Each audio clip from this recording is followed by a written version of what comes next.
She said, Democrats have done a great job. We must take great pride in what we have done. We've got a lot to brag about. I just think they're so out of touch, even from that statement itself. A recent poll showed that the American consumer sentiment has shrunk for the 5th time in the past 6 months. That's nearly an 11-year low of all the great things they have done. And for good reason. Whether you're at the pump, the supermarket, or virtually everywhere else Americans are spending money, they are paying the highest prices in living memory. And inflation, which is a tax on every single American, shows no signs of stopping. Now, just this week, the Federal Reserve Chair, Mr. Powell, said he expects inflation to stay high for months. You know, by the end of 2 years of President Biden's presidency, families will be losing more than $6,000 in buying power because of inflation. That's over 2 years. This was not only predictable, it was predicted. Last year, House Republicans, we warned reckless government spending would lead to higher prices. It wasn't just Republicans who warned them. Former Democrats in the administration warned them as well. We warned anti-energy policies would lead to higher gas prices. Democrats have responded with excuses and finger-pointing and unserious solutions, as you can see from the chart. Remember when they first blamed COVID for it? Then they said the inflation was transitory. Remember that?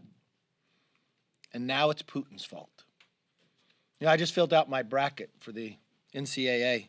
We should fill out a bracket to see who do they blame next. And now they want to blame the oil companies. You know, Americans aren't buying these excuses, but unfortunately they are paying for them. This incompetence extends beyond failures on the economy. Look at the horrible situation on our southern border. And this is something you really need to focus on. The thousands upon thousands of people who are entering here illegally, not being tested, and the amount of drugs. Just last week, you read the headlines of some kids ODing in Florida on spring break. They bought a drug that was laced with fentanyl. You read the number of the kids who have OD'd. 2 of them who didn't take the drug. They were giving CPR to those who went and took it. But the fentanyl was so great, they were ODing as well. The number one cause of death in America today between the ages of 18 and 45 is fentanyl. Where do we get it?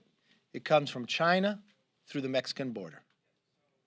We're watching what's happening on the news at the border. You would think it was video from Ukraine. These cartels, the shootouts, the trucks on fire. And what's the response from the administration? Not to secure the border. You've gone 12 consecutive months with more than 150,000 encounters. They'll no longer tell you how many people they're catching who are on the terrorist watch list. Now the proposal is to end Title 42. This is going to cause a gigantic influx, even greater than we've already seen. There's no plan by this administration. And the Democrats continue to block us at every opportunity to secure this border. But another thing we should look at that just came forward, the Democrats have politicized our Intelligence Committee. You've watched it year after year since Adam Schiff has become chair. No, he doesn't warn us about Ukraine or Afghanistan or what's happening around the world. He tells you about politics. But the worst part of it is you cannot trust what he tells you, that he lies to us. Just watch what has happened. 2 years ago, Schiff stated the emails found from Hunter Biden were whole smear on Joe Biden comes from the Kremlin. That's what the head of the intel said. But if you recall, Jonathan Turley has an article written, I believe, in October 2020, after Schiff said this to the American public. And remember, the election's in November. But the director of national intelligence, John Radcliffe, said no, that's not the case. That there is no intelligence out there to base it upon what Adam Schiff as the chair of the Intel Committee was telling the country. And what did we just find out yesterday from the New York Times? Yes, it is Joe Biden's laptop. And yes, Adam Schiff lied to us one more time. Why is he still chair of the committee? And why is he even on the committee? In a new Congress, if it's a new majority, he will not be. You cannot make this committee political. You cannot use it as a position of a chairman to lie.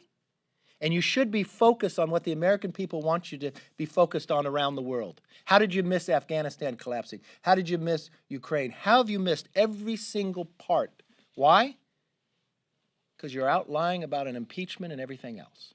That's not your job. That's not your role. And we should be able to trust the chair of the Intel Committee to be honest with the American public, regardless of what political realm is in.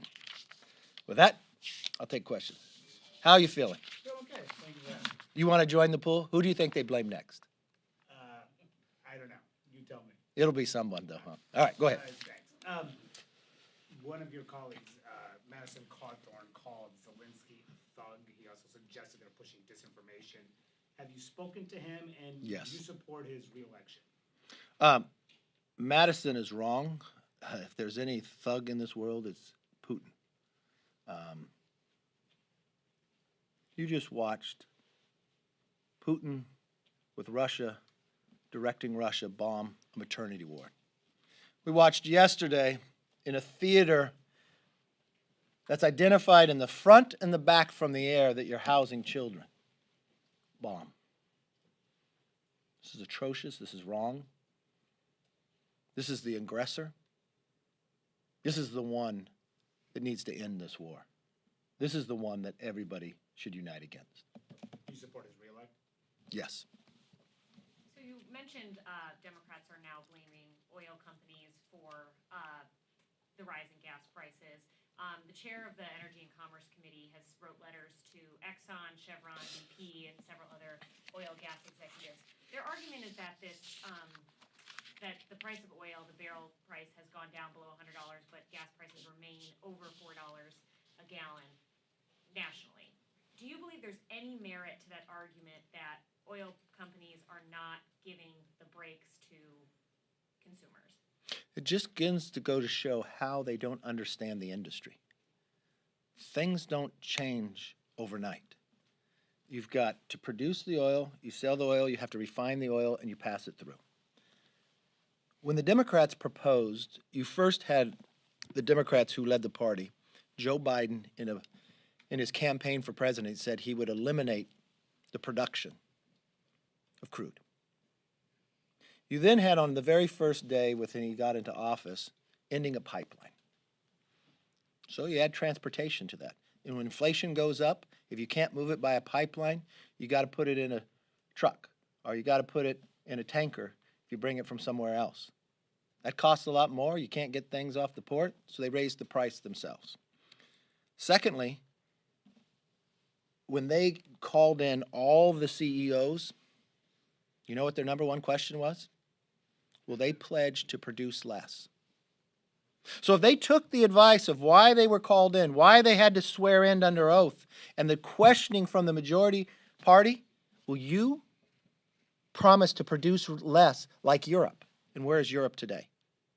So now they want to turn around and blame them? When you shut in a well, you can't turn it right back on. It's not a light switch. When you go after and you hold a permit because you're building an LNG export plant, you're not going to go produce more, make the investment in until you have the ability to send it out. Well, they're sitting on them. There's no reason why. When you go after not a committee that you would think is an energy committee, but a financial services committee, and you ask the financial markets, will you pledge not to loan money to the energy industry, then you don't have the capital. But what does the majority party turn around? Well, these leases are not being moved. Do you understand the market? You get a lease, it takes you 3 to 7 years to develop it. And there's no guarantee there's oil or gas underneath it. But then you go to your banker to try to get the capital to go, but the majority committee is going after your capital not to loan you the money. I've never seen anything like this. They made their platform to put oil industry out of business in America and increase the business of Russia, Iran, and Venezuela. They have sent letters, the Democrat Party, Schumer, the president, and begged OPEC to produce more. They have sent the oil out of the spur, the Strategic Petroleum Reserve. American oil they sent out, but they never turned around and asked the American companies to produce more and produce more jobs. If the premise of what they care most about is the environment, they should embrace the American companies. American natural gas is 41% cleaner than Russian natural gas. It's their entire party that's been doing it. I live in California. I come from a district that should be very proud about the energy we produce. We're 1 or 2 in solar. We're in the top 4 in wind. We're number 1 in California when it comes to oil. We have hydro. We have all the above, what America would want.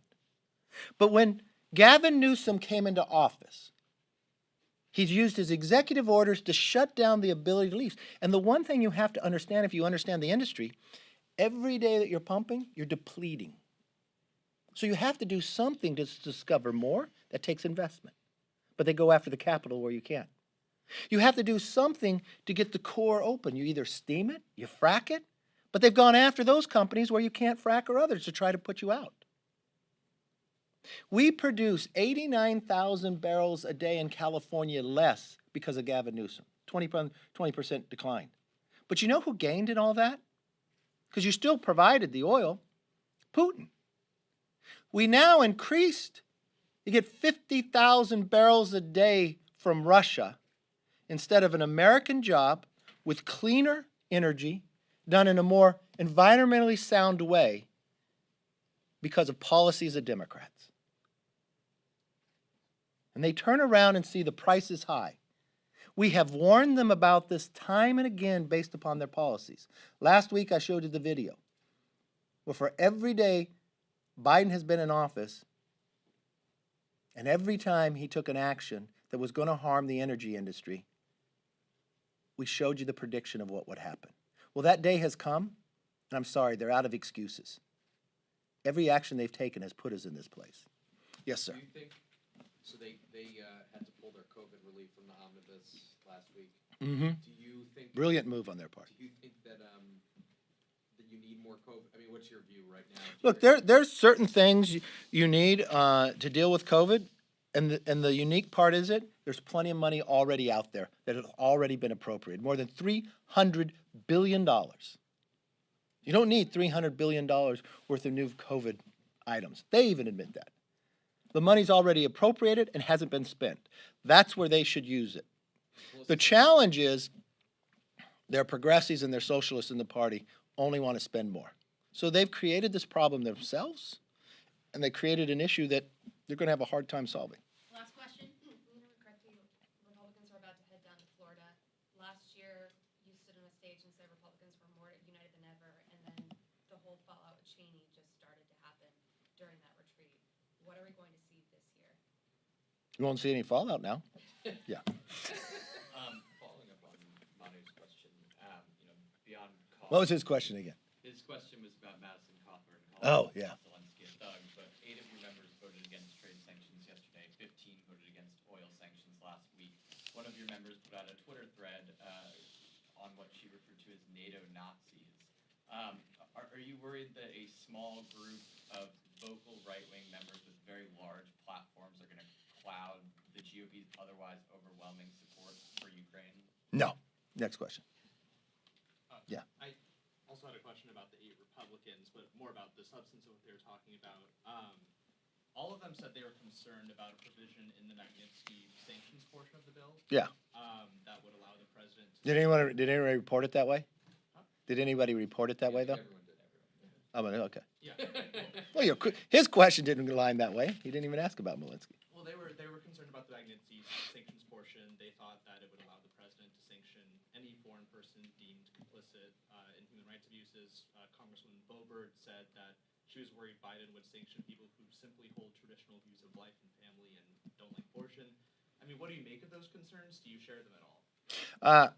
I felt better protected in how the bill went. They had a legitimate argument that they made, so it wasn't about Russia. It was about what would be gone on a whole nother issue. So I think the reporting in it should be a little clearer. Yes, sir. Have you spoken to Congressman Jordanberry since his trial started? I haven't. He's been in California. I've been here. Have you been following the developments of it? I saw an article earlier in the day. You going to brief me on it?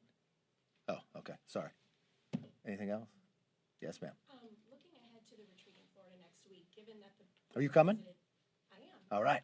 Given that the former president lives less than 300 miles from where this event is going to take place, what are the chances we see or hear from him? We'll see him in Dallas. He's going to do an event for us there. Look, this retreat, for those who go down, thank you for coming. Hopefully you have a good time. Really focus just on our policies. As many of you remember, last year, we put all of our members into different task forces, going out to the public, listening, bringing in different experts, walking through, and we've been narrowing. You saw some of our policy gets rolled out, like the Parents' Bill of Rights, the securing of our border. Our members have been not just working through those task forces, we've been doing conferences every single week where everybody's invited based upon a different topic, from making America energy independent, Garrett Graves' committee as well. We're going to narrow those down, so it's real a focus mainly, if you look at our agenda, members' interaction together. Unfortunately, in the Democratic caucus, the majority caucus, I listened to their conference chair say the other day, it's very interesting, that gas prices have never come up in their conference. I don't know what they're talking about. I know they have some interesting entertainment at their retreat. Our retreat is going to be focused on policy, not entertainment. So thank you all. I hope you enjoy the retreat.